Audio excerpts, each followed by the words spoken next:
Here I have the DualSense Edge, the newly released PlayStation controller marketed purely for pro play. But my main question today is, should someone like me, a casual gamer, buy this pro gaming device? And will it give me the edge over the competition? Well, let's find out. Right away, the box shows this is a premium model with a large image of the DualSense Edge prominent on the box to show off the new sleek color and design. The box also details everything that's included with the controller, and then the classic front-facing picture on the side like other DualSense boxes have. Opening the package, we are greeted with a cloth-wrapped white case which holds our new controller, revealing the new DualSense Edge. Right in the case we have the controller, the braided cable, the new thumb grips, the back buttons, and the USB cable lock. The controller design is very similar to the standard DualSense model, feeling identical in your hands, with the exact stick placement as the flagship model. The only major color difference compared to the white DualSense are the buttons and the touchpad, which is now completely black. Looking at the new touchpad, we see accents of many PlayStation symbols, which makes this design even sleeker and edgy. Speaking of edgy, this also has a new glossy faceplate, which can also be removed. I'm sure we'll see some sort of fan-made color swaps for this plate, which would be pretty cool. And while on the topic of colors, this controller only has one, which is fine, but it would have been cool to see any other color like the standard DualSense. Even Xbox has different Elite colors. In fact, you can make the Elite series controller pretty much any blend of colors you want with the Xbox Design Lab site. So while it's still really cool looking, it sort of lacks in customizability, at least for now. There's also a new rubberized texture on the back, which gives the controller a little better grip. I don't really care for it that much because sometimes it actually makes your hands feel a little bit grimy. I also noticed the lack of a middle light while connected to the PlayStation.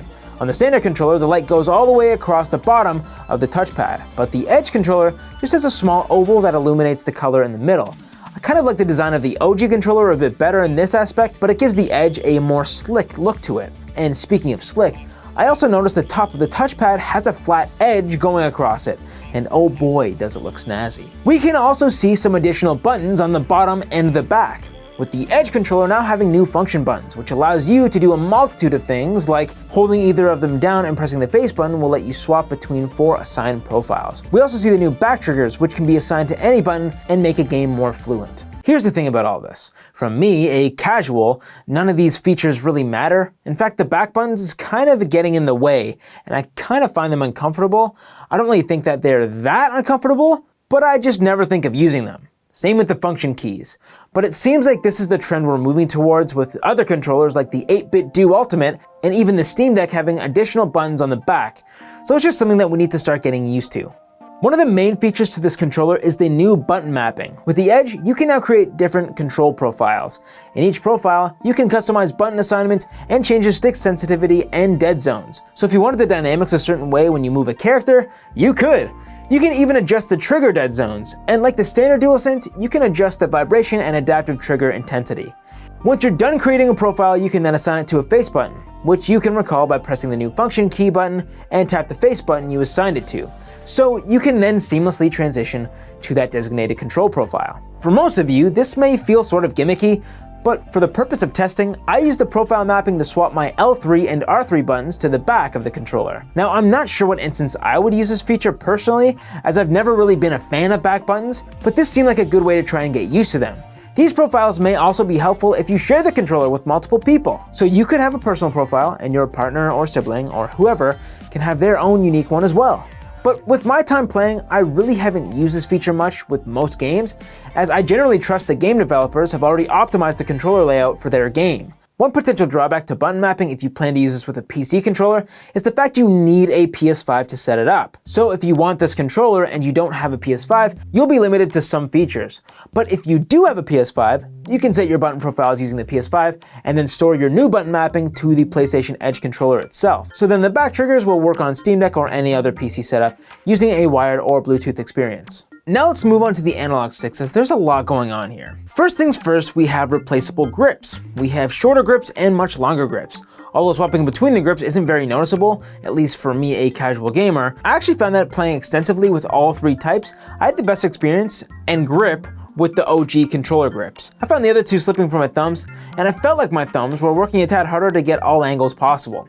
But I understand the appeal to having different sizes of grips. People's hands are different. But if that's the case, there's many ways to achieve a different grip on the standard controller just by purchasing a cheap pair of stick grips on Amazon. But anyways, the other major thing about these sticks are of course the replacement stick modules that PlayStation sells right now, which is great, but I hope no one has actually needed to buy one of these yet. The controller hasn't even been out for a month. This is the first major gaming company to do something like this to their controllers, but I'm surprised they didn't use the Hall effect sensors to prevent drift, which uses magnets to decrease the friction between the moving parts. Instead, they used driftable sticks, and will sell you the replacement sticks on its own, while the other competitors like 8-Bit Do already offer these in their controllers at half the cost. Now I'm sure we may see some manufacturers hop on and develop aftermarket Hall effect sensors that can be swapped into the DualSense Edge, but we'll have to see. Now as someone who's never actually encountered stick drift, I don't really have the anger toward it yet, and I feel like this whole stick drift thing is a huge marketing plot from PlayStation. The only other way I can see you would need to replace the sticks is with accidental damage, or literally taking the stick out and obliterating it on purpose. But it's there for whenever you would need to replace it, I guess. Now let's dive into the triggers, because they now allow you to not travel as far. There are 3 settings: the full press, medium press, and light press. While they all travel noticeably different, they don't really click if that's what you're looking for. They're all still analog triggers, unlike the Nintendo Switch Pro controller, which actually does click. But of course, this may be beneficial to shooter games, where you want to feel like you're clicking an actual trigger and not have to completely press down. But here's the main problem with the shorter presses: you lose the haptic triggers. And honestly, haptic triggers are like 90% of the reason why I love using the PS5 controller. It's a super unique and intuitive idea, and I really like it. Most of the reason I want to play a game that's made for the PS5 is to see what the game developers did to involve these amazing triggers. Now, I don't ever see myself using the medium or short press for a few reasons. The first being, I don't really play games I could benefit from shorter triggers, like shooters. I would use it for a game like Dying Light 2, but the thing is, as I mentioned, I lose out on the amazing adaptive triggers. So for me, I don't like this feature because it takes away one of the biggest enhancements the DualSense controllers bring to me.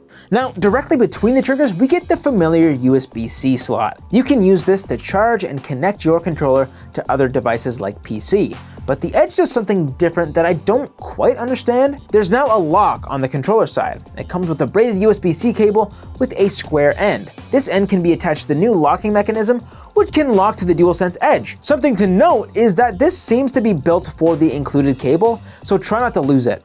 I'm sure others may work depending on the size, but this was made specifically for it. Also, quickly about the cable, this controller does come with one, whereas the standard controller doesn't. But this lock is very odd because I don't really understand the purpose. Is it for swinging across skylines or being used as a harpoon gun? The only benefit I can imagine this having is so that the cord doesn't accidentally get unplugged during gameplay. The thing is, if it did, the only thing that would be bad is that the controller stops charging and maybe a few seconds for it to connect wirelessly. And by the way, wireless play is microscopically less delayed. In fact, some professionals say there's pretty much no difference. And even though the DualSense side is locked, why isn't the other side? If it doesn't get unplugged from the controller side, it could just as easily get unplugged from the console side. And speaking of the console side, we're still receiving a USB-A port, which I get is still standard in most gaming setups, but I'm surprised they didn't make it a USB-C, especially considering there's a USB-C port on the front of the PS5. If anything, the locked-on controller could be more dangerous. If I accidentally tripped over the cord, there's a much higher chance of the controller, or even my PS5, falling and damaging something. Good thing we can replace those thumbstick modules. I've actually seen a recent invention that allows you to add MagSafe features, so if you do trip over your device, the cable disconnects. It saves the controller, the device it's connected to, and potentially you from getting accidentally hurt.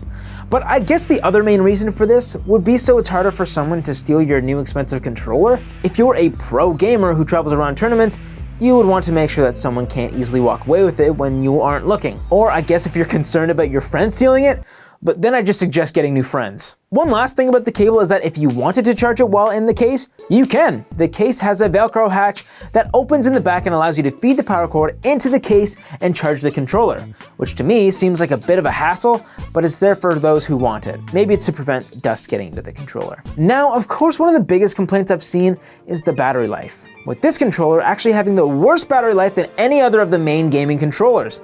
In fact, it's even worse than its own flagship model. I was able to get the DualSense Edge to play 5 to 6 hours long from full to empty, with all haptic and vibration settings cranked to the highest, and the standard controller getting an average of at least 10 hours. These controllers don't stand a chance against the Nintendo Switch Pro controller's battery life with the average of 40 hours per charge, or even the Xbox Series 30 hours. But this does make more sense as the DualSense controllers have special lights, a whole touchpad, and incredible haptic features, and of course the draining haptic triggers. So this does make sense, but it's mind-boggling that this controller has less battery than its own cheaper counterpart. The battery life is lower because the actual physical battery had to be smaller to fit in all the other features, with the regular DualSense having the battery capacity of 1050 mAh and the first model having 1560 mAh, which is a third more than the Edge. But to be honest, as a casual gamer, I'm generally not putting more than 4 hours in at a time, and if I do on a rare occasion, at that point I'd throw it on the charging dock and grab one of my other 4 controllers, which do the trick. But if I needed that controller specifically, I'd play it wired, I guess. Oh, and yeah, this controller is compatible with the official PlayStation charging dock. It just charges right through the bottom. As I've been playing with it for a while, I really just forget that I'm even playing with this special controller. And there's a whole mental shift of me owning this controller. Hear me out. I have 4 standard controllers, but now I have one controller that's supposed to be better than all of them, which even though I know the others are still great and won't make a tangible difference in my gameplay, makes me never want to go back to the inferior ones. So now I'm in the mindset where I feel like I shouldn't use any of them. So the personal value of my other controllers went way down. I just feel like I shouldn't even use my other DualSense controllers as I need to get my $200 worth out of this one. It's just a weird mental block that I didn't expect going into this. But besides the mental value of the controller changing, what about the actual cost? Is it worth the $200 I paid for it as a casual gamer? Well, no. It's not for someone like me. It's not for casual gamers. And I bought this knowing that, but really curious to know if someone with my similar playstyle could benefit from it, even with the Pro branding. Even while I was playing around with this controller for this video, after a while, I essentially didn't even notice I was playing with something that wasn't the standard PS5 DualSense controller. So do I think casual gamers need this controller? Definitely not. But if you have $200 to spend, or if you have one controller and you're planning on getting a new one, or you just want to flex, then sure. But for someone who has more than one DualSense and won't generally notice the Pro features, then I would probably pass. And I would compare this to other Pro controllers, but I don't have any as this is my first competitive Pro controller. I am planning to get the Xbox Series controller, and maybe I'll save that for a later video, so let me know if you want to see that. So that was my review as a casual gamer for the DualSense Edge. Let me know, are you a pro gamer and you have this and you really love it? Or if you're a casual gamer and you either have or want this, let me know what you think about this. And if you really liked this video, I would really appreciate a good old subscribe. And if you liked it, like the video. I hope to see you in the next one. See you later.